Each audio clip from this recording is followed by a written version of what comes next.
Hey, what's cracking, everybody? Welcome back to Computer Games Hardware.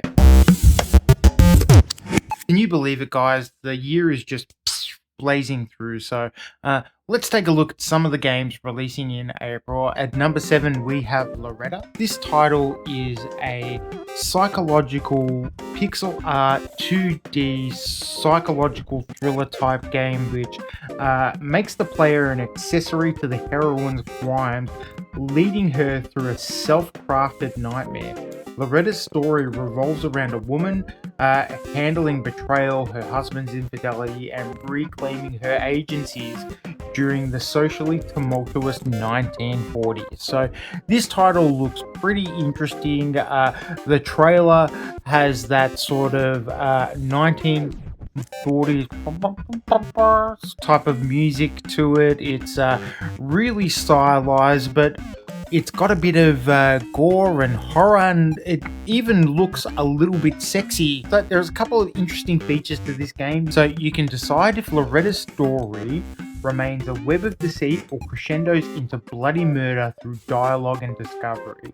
It's been conceptually inspired by film noir, solve cryptic puzzles, and dive deeper into Loretta's imperfect past and discover the levels of desperation she feels to reclaim control of her life.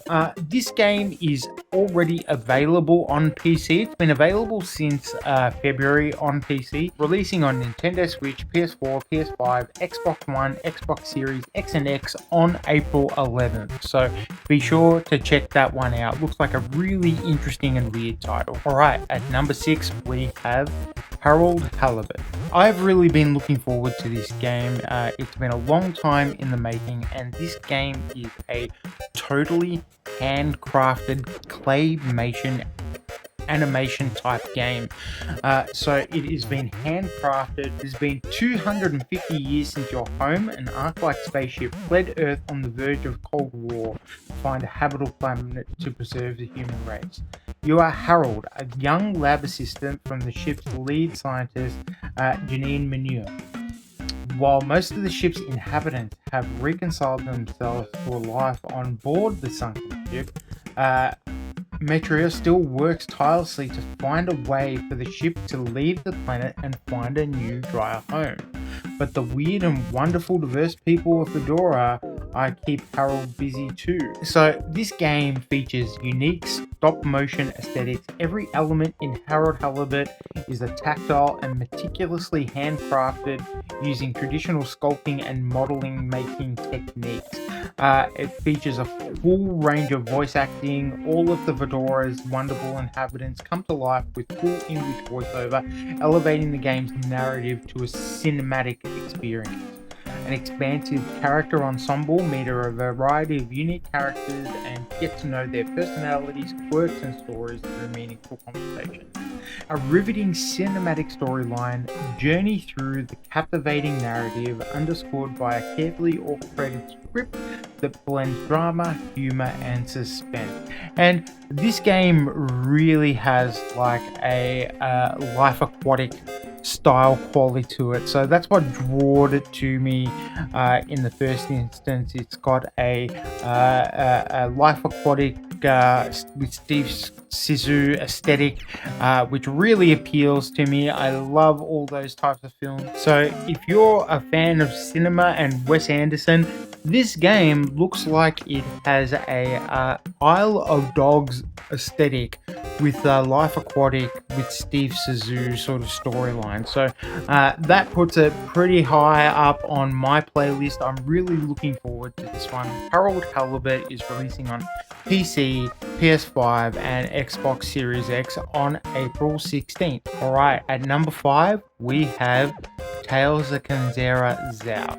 Now, we've spoken about this title on Computer Games Hardware, and it is finally here. This is a side-scrolling 2.5D platforming title that is similar to the likes of Prince of Persia and the Lost Crown that's recently been released, and this has a really unique fighting style. When I looked at this title during Steam Next Fest, I think I said the gameplay was like a play. Everything was sort of seamless and floaty, and everything was really intuitive. It's a really fun title. I'm really looking forward to playing a bit more of this game. This game comes from the actor Akbar Salim's own experience with grief and discovering how love gives us the courage to press on after devastating loss. So you play as Zhao and you wield cosmic powers to defeat restless spirits to help you progress through the game. You manipulate these like time crystals that help you solve puzzles and unlock doors and help you get through progression. The movement in this game is really beautiful. It's like a song and dance. Easy to play, difficult to master. So it's one of those titles. I'm looking forward to it. There is a blend of different areas and different powers. It's got a really colorful purple tribal-like aesthetic to it sometimes, but then you're in open desert land.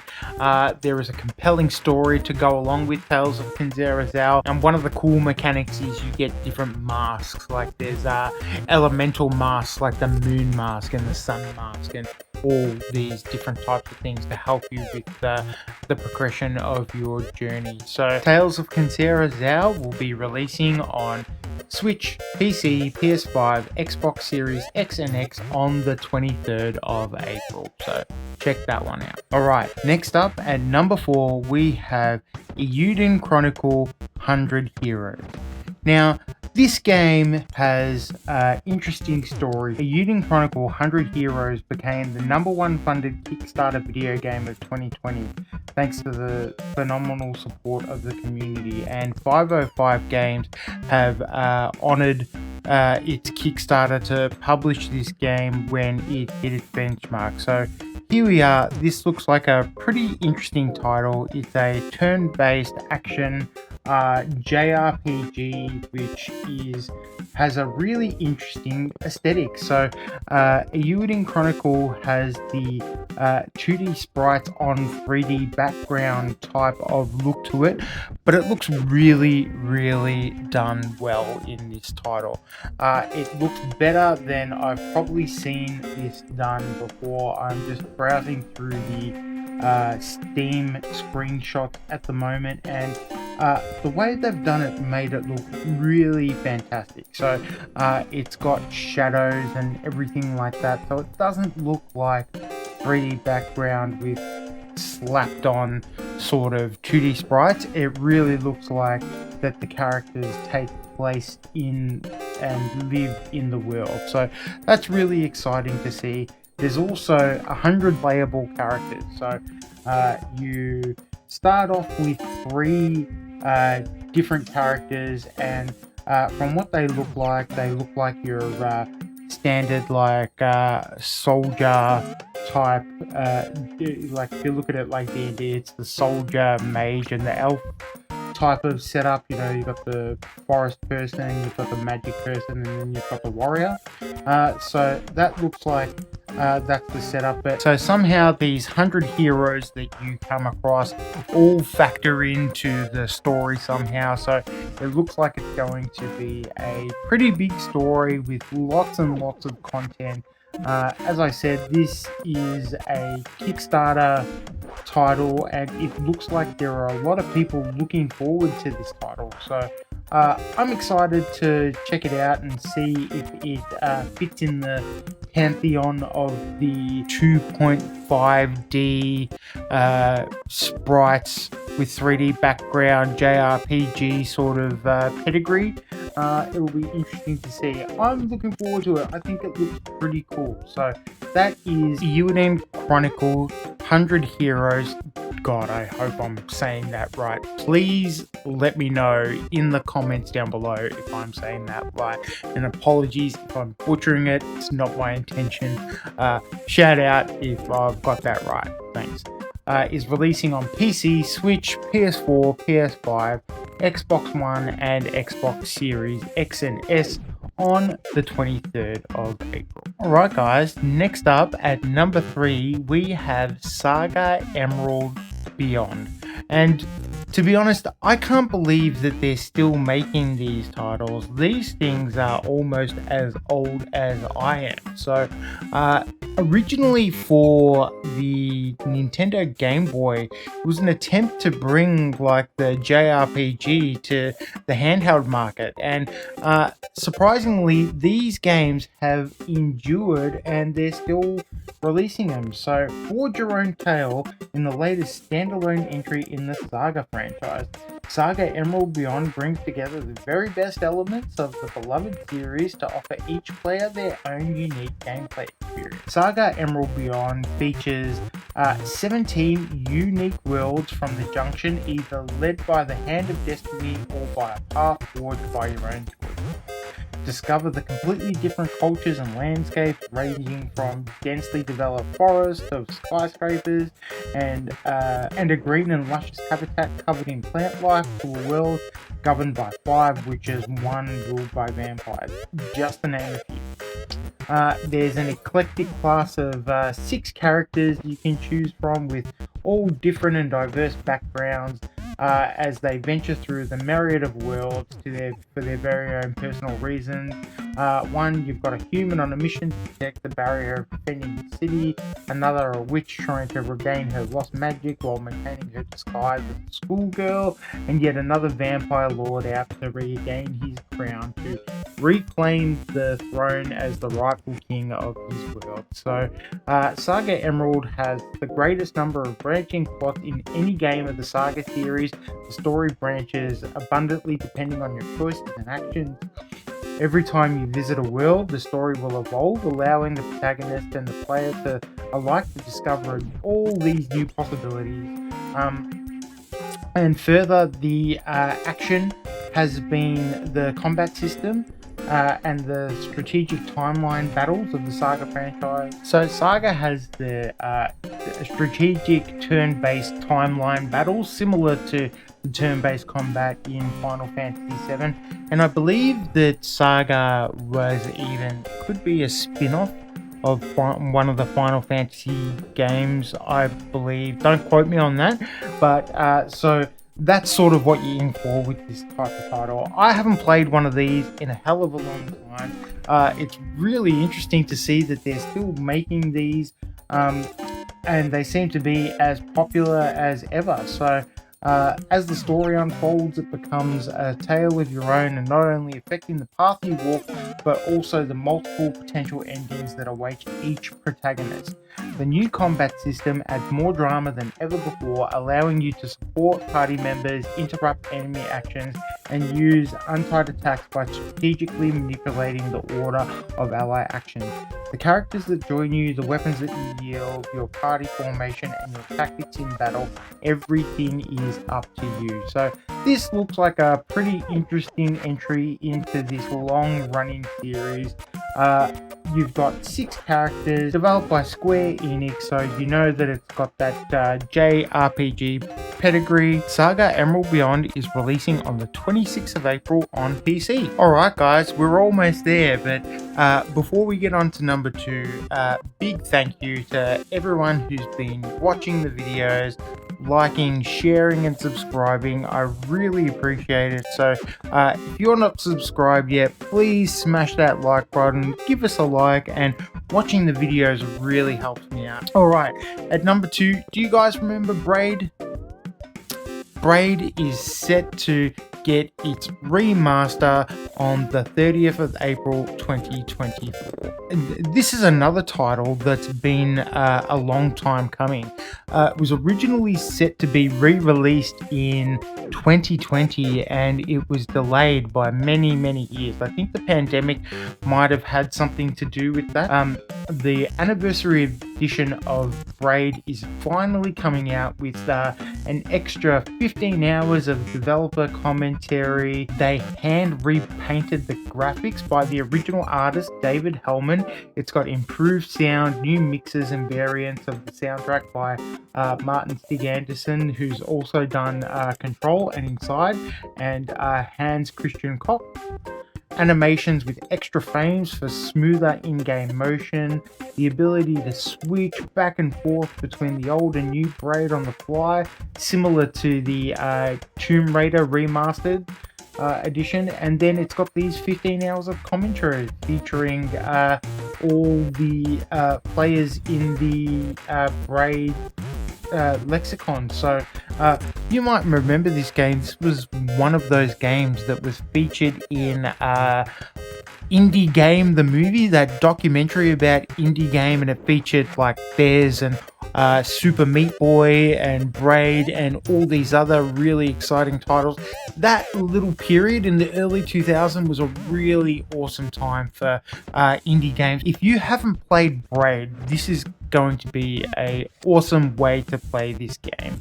Braid, the anniversary edition, is going to be on all the consoles. It's going to be on PC, it's going to be on mobile as well, and also it's a Netflix game, so you can even play this title on Netflix. So I highly recommend this game. If you haven't checked it out, it'll be the perfect opportunity to check out Braid Anniversary Edition on April 3rd. Alright guys, we're here, and at number 1 on PS5 we are getting Stellar Blade, and I want to spend a couple of minutes talking about this game because over the last couple of weeks there's been a little bit of controversy about Stellar Blade and its release. First of all, there's been mumblings on the internet about the motion capture and the performance and the figure of the protagonist and the model who plays them, and some criticism from YouTube commentators versus the mainstream gaming media, which is a whole big thing. And actually guys, I should also mention a couple of you had sent some comments asking me to talk about what was it, Baby Inc, or the name escapes me right now.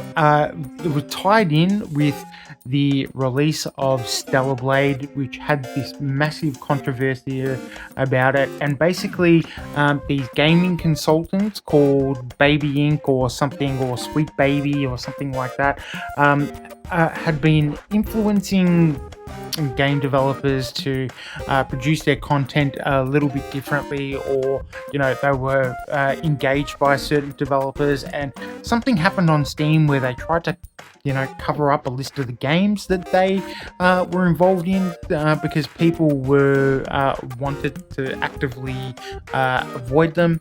I'm not too sure of the full details. Anyway, a couple of you guys commented on Computer Games Hardware asking me to talk about it.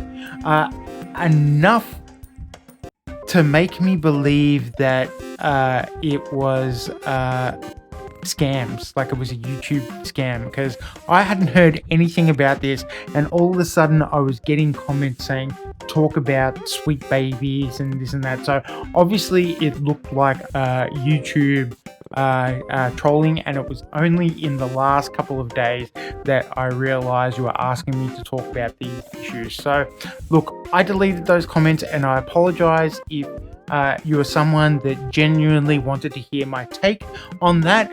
Unfortunately, I didn't have much of a take because I only learnt about it from you guys commenting about it and me sort of seeing it in thumbnails and things like that. So I haven't got the best perspective on it. I tend to leave that kind of shit alone. That's not what we're aiming for here at Computer Games Hardware. If you're interested, there's probably a whole bunch of sources that are well more versed on it than me.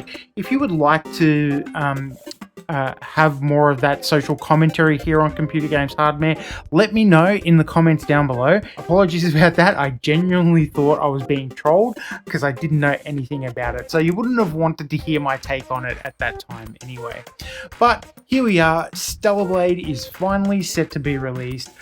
This game looks pretty good, and for all the controversy that's been surrounded by the the looks of the character and the model that it's based on and stuff, that's not the most controversial thing to me. But I don't know if you guys recall, but this game was set to be released platform-wide. So there was supposed to be a PC release, there was supposed to be an Xbox release. It was originally called Project Eve, and it was being touted as a multi-platform game.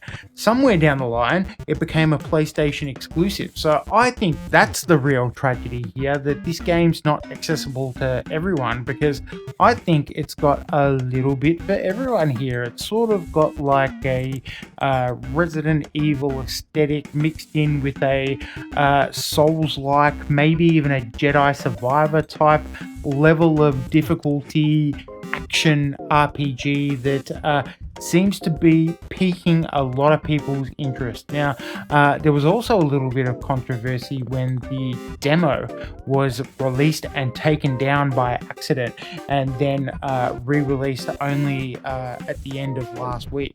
But from that, people have been saying that they're enjoying this game. They like the level of difficulty, and it's not just surface level Souls-like type stuff. So this game is looking pretty exciting. You play as Eve, this like android type of sort of Blade Runner type replicants that have been programmed to save the human race, and it features some interesting type of gameplay. So you've got basic attacks where you're armed with a one-handed blade with a bloody edge, and strong and weak attacks. Then you've got these beta skills, which is energy that you get charged by attacking the enemy. Beta energy is charged by attacking the enemy, and you can use these beta skills, and they're upgradable via a skill tree. So there's plenty more to it. It's not just a hack and slash title. There's also ranged attacks, so you get guns and repulse weapons and that expose enemy weak spots, and you can upgrade all the ammunitions and all that sort of thing. And there's also burst skills, so you can charge up and successfully do a perfect dodge or repulse enemy fire, and skills can be added to burst energy that can be acquired throughout the locations in Stellar Blade. So it's looking like there are a whole range of different types of gameplay features. So it's a fully fledged RPG, action RPG. It looks absolutely stunning. I'm really disappointed that this is a PlayStation exclusive. It looked right up my alley, but we'll have to wait a little bit longer. For all you PlayStation folks, Stellar Blade is releasing on the 26th of April 2024, so look forward to that one. Are you looking forward to Stellar Blade? Are you guys across all the controversies and shit surrounding the game? Let me know if you would like to hear more about that stuff on this channel, and I can look into it. Anyway, that's going to do it for this one, guys. Thank you very much for watching. There's not a lot coming out in April, but there's enough interesting titles on my radar that's going to keep me busy for the month. What about you guys? What are you looking forward to? What are you going to be playing in April? What have you been playing throughout the years? So I always talk about these games like, oh yeah, I'm going to try this and I'm going to try that. I'm going to be on for Horizon for the rest of the year, I reckon. So I'm typically a slow gamer, and I like my single player titles. So I'm always like running around open world. Like currently I've got like Outcast and Horizon Forbidden West sitting on my desktop, so you know, I've got worlds to get lost in to keep me busy. So I'm gonna have to pop my head up a bit to check out some of these titles. Let me know what you guys are playing in the comments down below. I've really enjoyed making this one, guys. I hope you've enjoyed watching it, and I will see you guys in the next one. Thanks for watching. See you next time.